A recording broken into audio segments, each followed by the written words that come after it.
Hello friends, welcome back to my channel. और आज के इस वीडियो में हम बात करने वाले हैं सोलर सिस्टम के बारे में, जो कि हमारा पार्ट 2 रहने वाला है।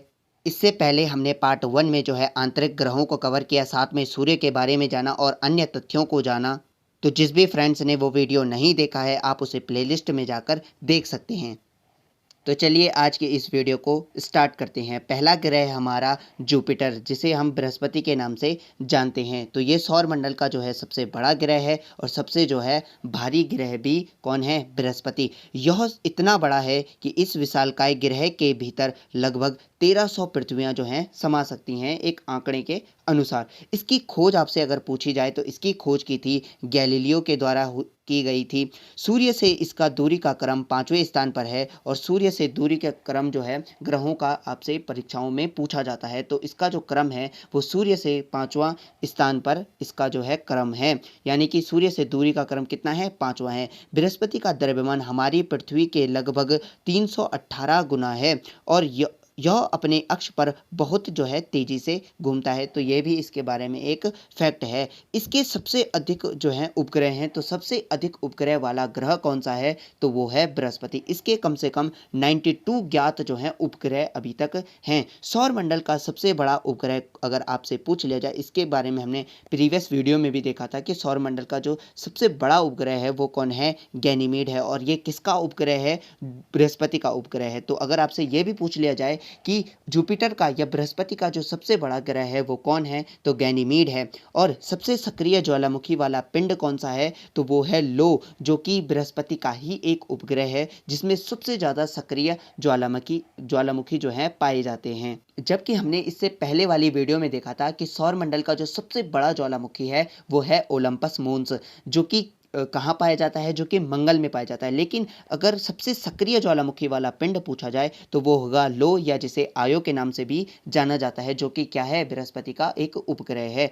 पलायन वेग जो है इसका सर्वाधिक है। सभी ग्रहों में से इसका पलायन वेग जो है सबसे अधिक है। पलायन वेग इसका कितना है? तो 59.6 किलोमीटर पर सेकंड इसका पलायन वेग है। तो ये हमने बृहस्पति के बारे में जो जाना, इसके कुछ तथ्यों को हमने यहाँ पर देखा। इसके अन्य अगर हम इसके जो है उपनामों की बात करें तो इसे तारा सदृश ग्रह कहा जाता है। इसे तारा सदृश ग्रह क्यों कहा जाता है? क्योंकि बृहस्पति का जो आकार है वो सबसे बड़ा है, इसीलिए इसे तारा सदृश ग्रह जो है कहा जाता है। इसका अन्य उपनाम क्या है? मास्टर ऑफ गॉड कहा जाता है। इसे मास्टर ऑफ गॉड की उपमा भी दी जाती है। और ये कैसा उपग्रह है? तो इसमें एक विशाल लाल धब्बा युक्त ग्रह है। अगर आपसे परीक्षा में प्रश्न बनता है कि जो विशाल लाल धब्बे वाला ग्रह है वो कौन सा है? तो वो है बृहस्पति। और बृहस्पति तारा और ग्रह दोनों गुणों से युक्त है, क्योंकि इसके पास स्वयं के जो है रेडियो ऊर्जा है और इसके वायुमंडल में जो है हाइड्रोजन, हीलियम और मीथेन और अमोनिया गैस पाई जाती है। इसीलिए बृहस्पति को क्या है?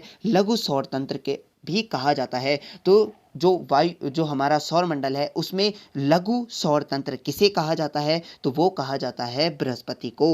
तो यहाँ पर हमने बृहस्पति जी से संबंधित कुछ तथ्यों को देखा। आपको याद रखना है कि जो सौर मंडल का सबसे बड़ा उपग्रह हमने इसका देखा वो कौन है? बृहस्पति का उपग्रह गैनीमीड। और सबसे सक्रिय ज्वालामुखी वाला पिंड कौन सा है? तो वो है लो, या आयो जिसे कहा जाता है। वो भी किसका उपग्रह है? बृहस्पति का। और एक और आपको याद रखना है, एक तो मास्टर ऑफ गॉड याद रखना है, और विशाल लाल धब्बा युक्त ग्रह कौन सा है? तो वो है बृहस्पति। अब चलते हैं हमारे नेक्स्ट जो है ग्रह की तरफ, वो है सैटर्न। सैटर्न जो है, जिसे हम शनि के नाम से जाना जाता है, तो ये क्या है? आकार में दूसरा बड़ा ग्रह है। हमने कहा था कि जो बाह्य ग्रह होते हैं वो क्या होते हैं? अपेक्षाकृत जो है आंतरिक ग्रहों से जो हैं बड़े होते हैं। तो उनमें जो सबसे बड़ा है वो बृहस्पति है। उसके बाद जिसका नंबर आता है वो है शनि। तो इसका जो अगर हम देखें तो आकार में दूसरा बड़ा ग्रह है और सूर्य से लगभग जो है, माफ कीजिएगा, सूर्य से ये 6वें स्थान पर है। तो सूर्य से दूरी का क्रम पूछा जाए तो ये 6वें स्थान पर है। इसके चारों ओर क्या है? वलय पाई जाती है। वलय बनने का जो कारण है ये कुछ इस प्रकार से दिखाई देता है। इसके चारों तरफ जो है वलय होती है। अगर वलय बनने का कारण देखें तो अंतरिक्ष में जो है कई चट्टानें और उल्कापिंड पाए जाते हैं। तो ये ग्रह क्या करते हैं? अपनी ग्रेविटी के कारण उन्हें अपने चारों ओर जो है जमा कर लेते हैं और उन्हीं से ये जो है आपस में चिपक जाते हैं। तो ये एक रिंग की तरह प्रतीत होते हैं। इसके चारों ओर तो आपको याद रखना है, शनि के चारों ओर जो है वलय पाई जाती है। इसके साथ साथ शनि के चारों ओर भी वलय पाई जाती है और अरुण के चारों ओर भी वलय पाई जाती है। और कभी कभी क्या होता है कि ये जो रिंग है ये दिखाई नहीं देती है, तो इस घटना को क्या कहा जाता है? रिंग क्रॉसिंग कहा जाता है। तो रिंग क्रॉसिंग क्या है कि जब क्या है शनि ग्रह के छल्लों का कुछ समय के लिए जो है लुप्त प्रतीत होना जो है रिंग क्रॉसिंग की घटना कहलाता है। ये कब होती है? तो प्रत्येक 14.7 जो है वर्षों बाद जो है ये घटना होती है। नेक्स्ट है, यह पीले रंग का दिखाई देता है। तो ये पीले रंग का जो है दिखाई देता है। और ये पीले रंग का क्यों दिखाई देता है? तो शनि का जो ऊपरी वायुमंडल है ना, वो पीली अमोनिया के कणों से बना होता है। तो पीली जो अमोनिया होती है उसके कणों से ये परत जो है इसकी ऊपरी वायुमंडल जो है घिरा होता है, इसीलिए यह पीला रंग का दिखाई देता है। इसीलिए इसे पीला ग्रह भी कहा जाता है और साथ में इसे गैसों का गोला भी कहा जाता है, क्योंकि इसका जो वायुमंडल है इसमें हाइड्रोजन, हीलियम, मीथेन और अमोनिया जैसी गैसें जो हैं मिलती हैं, जैसे कि हमने बृहस्पति में भी देखा था। और बृहस्पति में भी ये गैसें मिलती हैं और साथ में सैटर्न या शनि में भी ये गैसें मिलती हैं। तो इसीलिए इसे गैसों का गोला भी कहा जाता है। और न्यूनतम घनत्व वाला ग्रह कौन है? तो वो शनि है। इसका जो घनत्व है वो पानी से भी कम होता है। तो आपको याद रखना है कि सबसे न्यूनतम घनत्व वाला ग्रह कौन सा है सौरमंडल का? तो वो है शनि। और दूसरे नंबर का सबसे बड़ा ग्रह है और दूरी के क्रम में छठवां स्थान पर है। यह अंतिम ग्रह है जो नग्न आंखों से देखा जाता है। तो यह अंतिम ग्रह है जो कि आंखों से देखा जा सकता है। इससे प्रीवियस वीडियो में हमने देखा था कि जो नग्न आंखों से या आंखों से देखे जाने वाले ग्रह हैं वो कौन कौन से हैं। तो मैंने एक ट्रिक बताई थी आपको कि जो दिवस होते हैं या दिन होते हैं उनके नाम आप याद कर लीजिए, तो वो क्या हो जाएंगे, वही ग्रह हमें आंखों से दिखाई देते हैं। कौन कौन से? मंगल, बुध, बृहस्पति, शुक्र और शनि। तो शनि जो है वो अंतिम ग्रह है जो नग्न आंखों से जो है दिखाई देता है। इसके अलावा अगर बात करें तो शनि का सबसे पहला खोजा गया उपग्रह कौन सा था? टाइटन था। तो शनि का जो सबसे पहला खोजा गया उपग्रह था वो था टाइटन। और सौर मंडल का जो दूसरा सबसे बड़ा उपग्रह है वो है टाइटन। और इससे पहले हमने देखा कि जो बृहस्पति है उसका जो उपग्रह है वो सौर मंडल का जो है सबसे बड़ा उपग्रह है, उसका नाम आपको याद रखना है गैनीमीड। अगर आपसे दूसरा उपग्रह पूछ लिया जाए तो वो कौन होगा? जो शनि का उपग्रह है टाइटन। और अगर इसके अन्य उपग्रह, प्रमुख उपग्रह की बात करें तो फोबे एक उपग्रह है इसी का। शनि का जो एक उपग्रह है फोबे, वो क्या करता है कि जो शनि के अन्य उपग्रह हैं उनकी अपेक्षा जो है विपरीत दिशा में परिभ्रमण करता है। इससे पहले हम परिभ्रमण और परिक्रमण को भी देख चुके हैं, तो आप उस वीडियो को देख सकते हैं। परिक्रमण और परिभ्रमण आपको अच्छे से समझ में आ जाएगा। और फोबे, अगर आपको याद रखना है, फोबे जो है विपरीत दिशा में परिभ्रमण करता है शनि के अन्य उपग्रहों की अपेक्षा। और इसका हम घनत्व देख ही चुके हैं कि न्यूनतम घनत्व वाला ग्रह कौन सा है। तो आपको इसके बारे में जो फैक्ट हैं वो याद रखने हैं कि सबसे न्यूनतम घनत्व वाला ग्रह कौन सा है? तो वो है शनि। नेक्स्ट जो हमारा ग्रह है वो है यूरेनस, या जिसे हम अरुण ग्रह के नाम से जानते हैं। इसके बारे में फैक्टों को अगर देखें तो शुक्र की तरह यूरेनस भी पूर्व से पश्चिम की ओर घूमता है।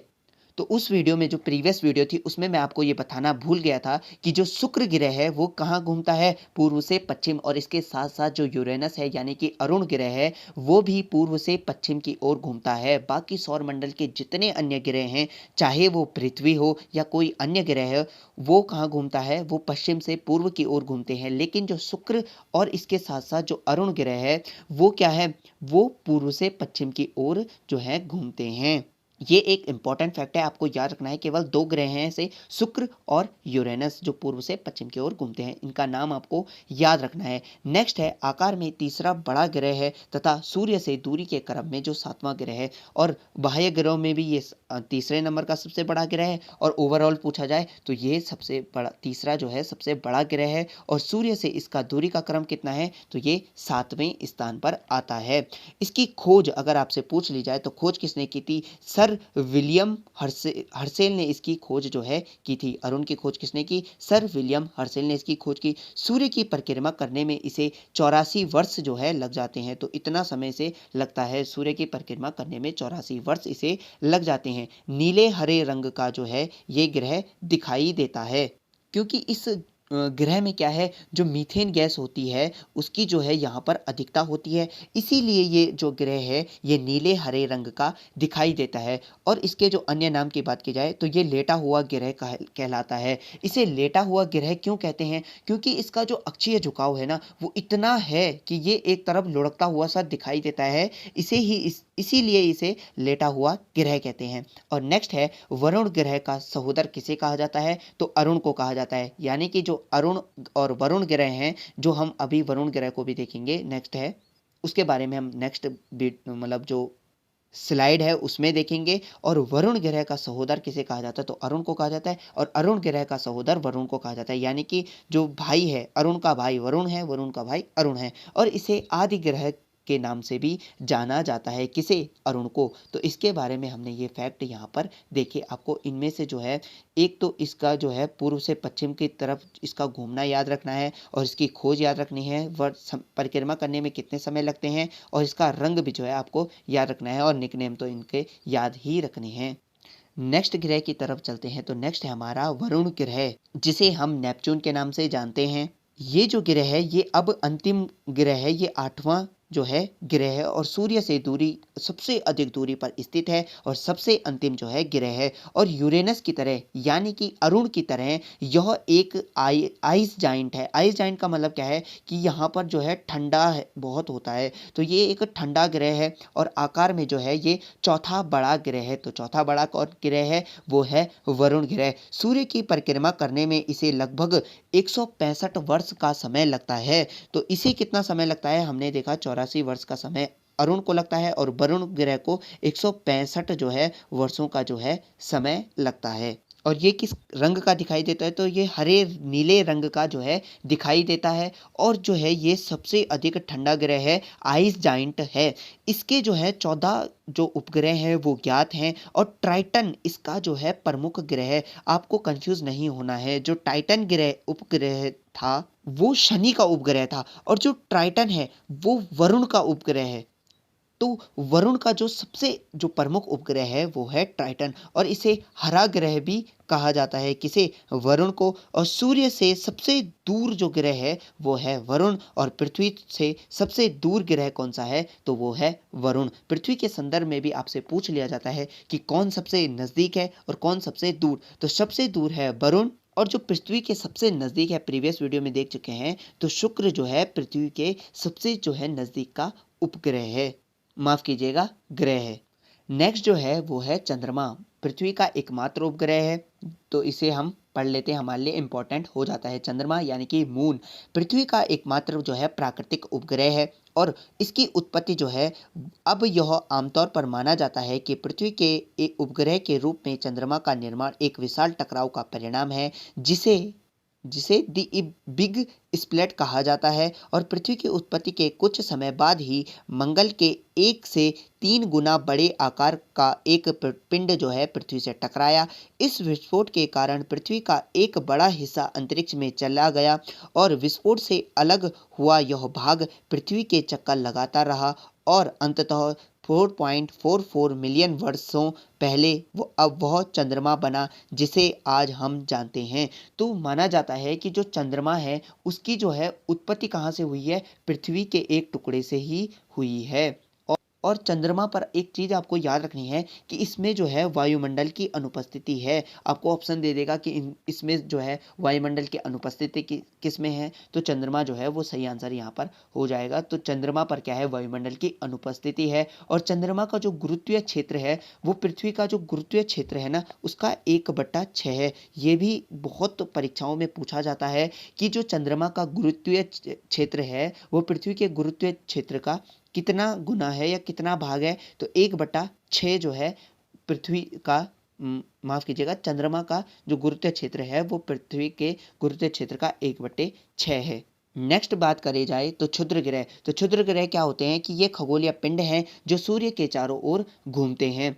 और इससे पहले हमने देखा था जो आंतरिक ग्रह और बाह्य ग्रह हैं उनके बीच में पाए जाने वाले कौन से होते हैं, तो क्षुद्र ग्रह की एस्टेरॉयड बेल्ट जो है पाई जाती है। मंगल और बृहस्पति के बीच में आपको प्रश्न बन जाता है कि किसके बीच में जो है, किन ग्रहों के बीच में क्षुद्र ग्रह पाए जाते हैं या एस्टेरॉयड बेल्ट पाई जाती है, तो मंगल और बृहस्पति के बीच में जो है क्षुद्र ग्रह जो है पाए जाते हैं। इसी के आधार पर जो है आंतरिक ग्रह और बाह्य ग्रह को भी बांटा जाता है। ये क्या होते हैं, तो भिन्न भिन्न आकार के जो है ये एक प्रकार से बेल्ट बना लेते हैं और वहाँ पर कई जो है इन मंगल और बृहस्पति के बीच में कई किलोमीटर, करोड़ों किलोमीटर तक ये फैले होते हैं। और इनकी अगर आपसे जो सूर्य के चारों ओर परिक्रमा करने की जो दिशा होती है वो पूछ ली जाए, तो ये पश्चिम से पूर्व की तरफ परिक्रमा करते हैं। आपको याद रखना है कि जो क्षुद्र ग्रह हैं वो पश्चिम से पूर्व ग्रहों की भांति ही और ग्रहों के समान ही केवल 2 ग्रहों को छोड़कर जो मैंने आपको आगे बताए थे, तो क्षुद्र ग्रह भी जो है पश्चिम से पूर्व की ओर परिक्रमा करते हैं। नेक्स्ट है धूमकेतु। अगर धूमकेतु के बारे में देखा जाए तो 2 प्रसिद्ध जो है धूमकेतु हैं, जो ज्ञात धूमकेतु हैं। एक तो हैली धूमकेतु है, जिसे हैले भी कहा गया है, तो इसके बारे में जो है देख लेते हैं। एक तो हैली धूमकेतु। हैली धूमकेतु क्या है, ब्रिटिश खगोल विज्ञानी एडमंड हैले द्वारा खोजा गया यह धूमकेतु सूर्य की परिक्रमा करने में 76.1 वर्ष लगाता है। इसे आखिरी बार 9 फरवरी 1986 को देखा गया था और माना जाता है कि ये 76 साल बाद जो है दोबारा दिखेगा। और एक है स्विफ्ट टटल धूमकेतु। तो स्विफ्ट टटल धूमकेतु के बारे में देखें तो यह एक विशाल धूमकेतु है जो 17 अगस्त 2126 को पृथ्वी से टकराने वाला है। तो अभी जो है ये नहीं टकराएगा। ये कब टकराएगा, 17 अगस्त जो है 2126 में ये पृथ्वी से टकराने वाला है। नेक्स्ट है, अगर उपग्रहों की बात करें तो मून के बारे में, जो चंद्रमा है उसके बारे में हम देख चुके हैं, वो प्राकृतिक उपग्रह है पृथ्वी का। तो ये अगर उपग्रह की बात करें तो ये वे पिंड हैं जो ग्रहों की परिक्रमा करते हैं। आप सभी को पता है। तो उपग्रह किसकी परिक्रमा करते हैं, ग्रहों की, और ग्रह जो हैं वो सूर्य की परिक्रमा करते हैं। बुध और शुक्र का कोई उपग्रह नहीं है, जैसा कि मैंने आपको प्रीवियस वीडियो में बताया था। पृथ्वी का केवल एक उपग्रह है और प्राकृतिक उपग्रह है तो चंद्रमा है। कृत्रिम उपग्रह तो अलग होते हैं, लेकिन पृथ्वी का जो एकमात्र प्राकृतिक उपग्रह है वो है चंद्रमा। और बृहस्पति के उपग्रह की संख्या कितनी है, तो सर्वाधिक जो उपग्रह हैं वो बृहस्पति के ही हैं। 92 जो है इसके उपग्रह हैं। वर्तमान में ज्ञात उपग्रह कितने हैं, 92 बृहस्पति के। और सौर मंडल का जो सबसे बड़ा उपग्रह है वो भी बृहस्पति का है। वो कौन सा था, तो हमने देखा गैनीमेड। ये नाम आपको याद जो है रखना है। तो फ्रेंड्स, हमने यहाँ पर सौर मंडल के बारे में जो है कंप्लीट कर लिया है। इन दोनों वीडियोस में हमने इस टॉपिक को जो है कवर किया है। अगर आपको ये वीडियो हेल्पफुल लगा तो इसे लाइक कीजिए, शेयर कीजिए और चैनल को सब्सक्राइब कीजिए। Thank you friends, thanks for watching.